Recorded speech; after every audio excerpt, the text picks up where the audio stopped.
길드마스터 카란입니다. 오늘은 약속했던 대로 지난주 화요일 날 촬영됐던 서브탱커 영상을 들고 왔고요.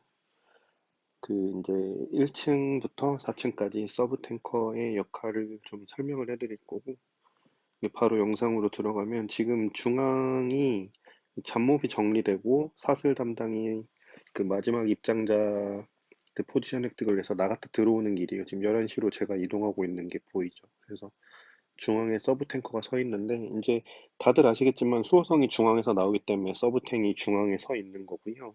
이유는 이제 다른 딜러들은 어그로가 끌리면 심해서는 수호성도 딜이 굉장히 아프기 때문에 맞으면 죽을 수가 있어요. 그래서 빠르게 서브탱커가 프로보크에서 끌고 가기 위해서 대기를 하고 있는 거고, 이제 곧 시작이 될 거고, 밑에 딜러들이 대기를 하고 있죠. 이렇게 서브탱이 바로 수호성을 낚아채서 뛰고요.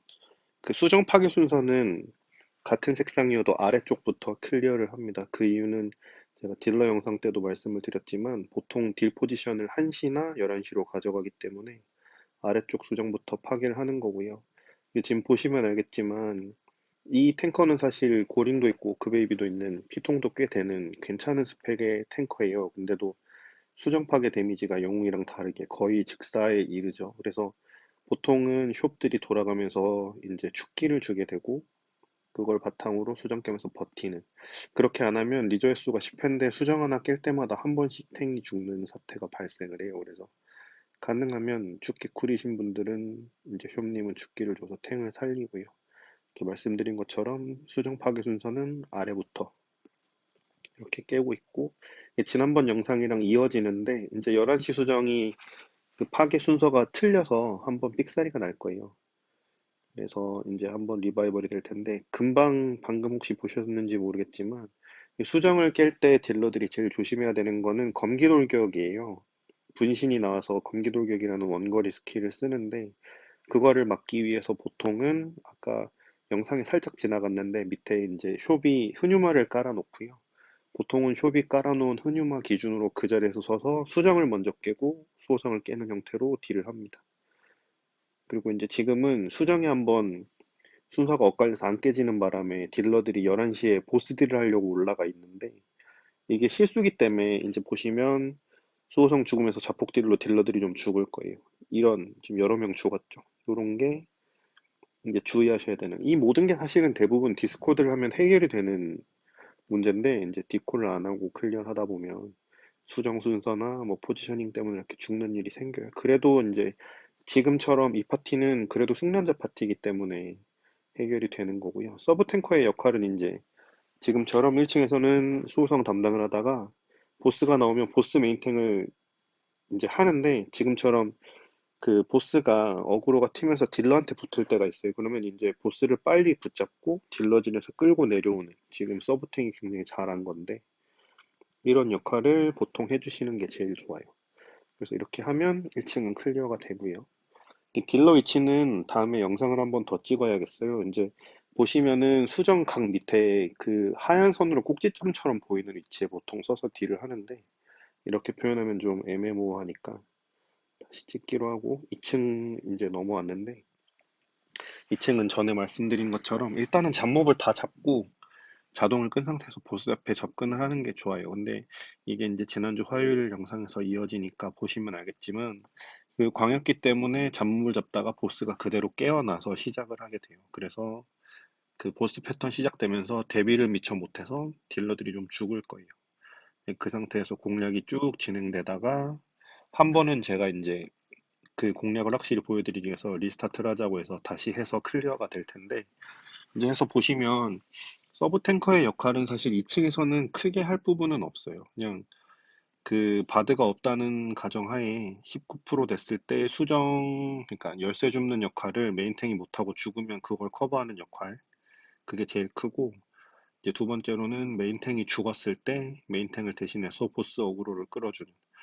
보스가 사실 노란 번개 모양 원거리 딜을 하는데, 이게 옛날에는 거의 즉사의 패턴이었어요. 근데 한번 패치되면서 즉사까지는 아니게 됐는데, 어쨌든 프로보크를 안 하면 그게 뒤쪽에 있는 딜러한테 날아가게 되니까 탱들이 계속 프로보크로 보스 주의를 끌어주게 돼요. 그리고 정석 공략이면 지금 이 시작되기 전에 요 네모난 장판 보스 주의 장판으로 와서 버프를 충분히 받고, 제가 지난번에도 말씀드렸지만 2층 보스는 무속성 대형이기 때문에 그 물리 딜러들은 뭐 미케나 이렇게 화속성 딜을 하거나 슈노처럼 풍속 딜을 하지 않는 이상은 보통 오라티오의 아스를 받고 딜을 해요. 그 상태에서 딜을 하기 때문에 그 버프를 다 받고 프로보크로 시작을 하는 게 좋고, 지금은 그 대부분 딜러들이 장판에 죽었다 보니까 서브탱이 계속 탱을 하고 있는 모습이고요. 2층은 제일 중요한 게 당연히 얘기를 했지만 그 장판을 피하는 거예요. 그리고 두 번째로는 그 인력체가 나왔을 때 인력체가 파티원을 끌어가는 게 굉장히 고통스럽기 때문에 원거리 딜러는 파티원이 한두 명 지정을 해주면 인력체 전담하는 것도 큰 도움이 됩니다. 그리고 지금 이거는 이제 17%인데 브라기의 신념 넘기기가 실패하고 다시 하자고 제가 얘기를 할 거예요.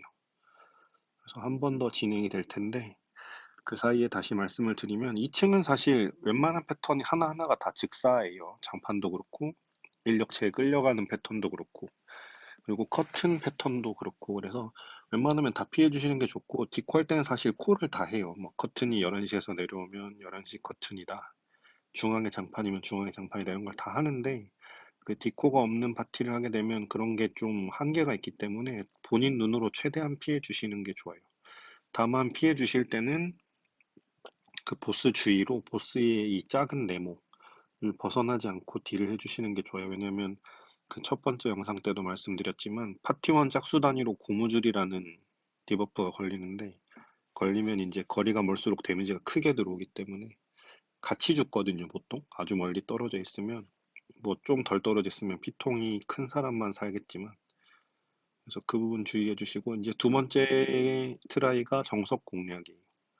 이제 보시면 중앙으로 다 들어가서 네모칸 안에서 풀버프 다 하고 오라티오까지 다 걸고 이제 탱커가 프로보크를 하면서 시작을 하는데, 이게 정석 공략입니다.